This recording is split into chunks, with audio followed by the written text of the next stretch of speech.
श्री गुरुदेव दत्त. श्री टेंबेस्वामी महाराजांच्या जीवनातील प्रत्येक प्रसंगामध्ये भक्ती, श्रद्धा आणि सद्गुरूंच्या आज्ञेचे महत्त्व दिसून येते. माणगावात बुवा दत्त सेवेत सदैव मग्न असत. त्यांच्या घरची परिस्थिती अत्यंत साधी होती. सासू-सुनेचे पटत नव्हते आणि दारिद्र्यामुळे अन्न-वस्त्राचीही चिंता होती. बुवांची पत्नी अन्नपूर्णाबाई या परिस्थितीमुळे मनातून खूप दुःखी होत्या. एकदा माणगावातील व्यवस्थापक नाना कोणकर यांनी त्यांची अवस्था पाहिली. त्यांनी अन्नपूर्णाबाईंना काही दिवसांसाठी आंबोली येथे इचलकरंजीकरांच्या छत्रात स्वयंपाक करण्यासाठी पाठवण्याचे ठरवले. अन्नपूर्णाबाईंनाही वाटले की काही दिवस घरापासून दूर राहिल्यास घरातील रोजची कटकट तरी थांबेल. दुसऱ्या दिवशी त्या निघणार होत्या, पण बुवांना या गोष्टीची काहीच कल्पना नव्हती. ते नेहमीप्रमाणे देवळातील नित्यकर्मात मग्न होते. मातोश्रींना मात्र या गोष्टीची चिंता वाटत होती. त्यांनी एका व्यक्तीमार्फत ही बातमी बुवांच्या कानावर घातली. त्या दिवशी शनिवार होता.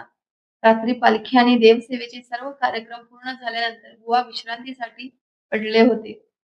तेव्हा तो माणूस बुवांकडे आला आणि मातोश्रींचा निरोप त्याने सांगितला. बुवांनी शांतपणे विचारले, "अप्पा, कुटुंबाने असे जाणे तुम्हाला बरे वाटते काय?"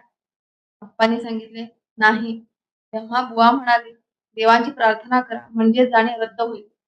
अप्पांनी देवाची प्रार्थना केली आणि ते घरी निघून गेले आणि दुसऱ्याच पहाटे एक विलक्षण घटना घडली.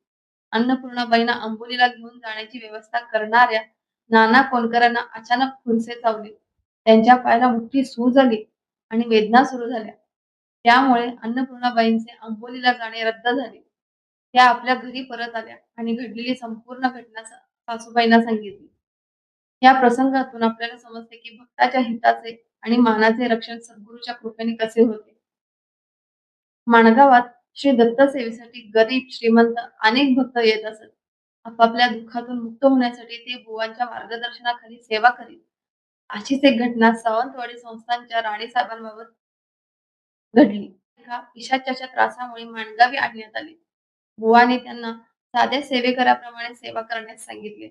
त्या प्रदक्षिणा घालत, धूप आरतीच्या वेळी उपस्थित राहत आणि सांगितल्याप्रमाणे धार्मिक सेवा करीत.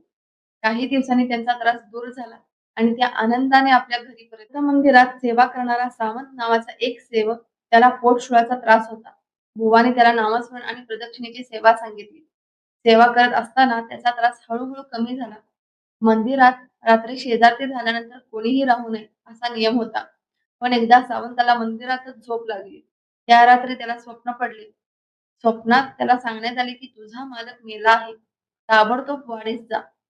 सकाळी सावंताने हे स्वप्न बुवांना सांगितले.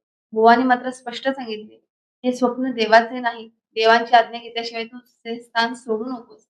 पण सावंताने बुवांचे म्हणणे ऐकले नाही. तो सावंतवाडीला निघून गेला. तिथे पोहोचल्यावर त्याला मोठे आश्चर्य वाटले. ज्यांच्या मृत्यूची बातमी त्याला स्वप्नात सांगण्यात आली होती, ते त्याचे मालक जिवंत होते. मालकाने सावंताला रागवून पुन्हा माणगावी पाठवले. सावंत परतीच्या मार्गाला लागला, परंतु वाटेत त्याचा पोटशुळाचा त्रास पुन्हा अत्यंत वाढला. या कथेनुसार त्यानंतर त्याचा त्या त्रासातच अंत झाला. सर्व प्रसंगातून बुवांनी भक्तांना एक महत्त्वाचा संदेश दिला. प्रत्येक स्वप्न, प्रत्येक संकेत किंवा प्रत्येक आवाज हा देवाचा आदेश असेलच असे नाही.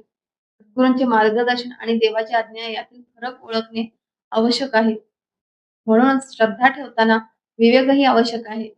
श्री गुरुदेव चरित्रातील हे प्रसंग आपल्याला सद्गुरांच्या मार्गदर्शनावर श्रद्धा ठेवण्याची आणि योग्य मार्गाने आचरण करण्याची प्रेरणा देतात. श्री गुरुदेव दत्त. कथा आवडली असेल तर लाईक, शेअर आणि सबस्क्राईब करायला विसरू नका.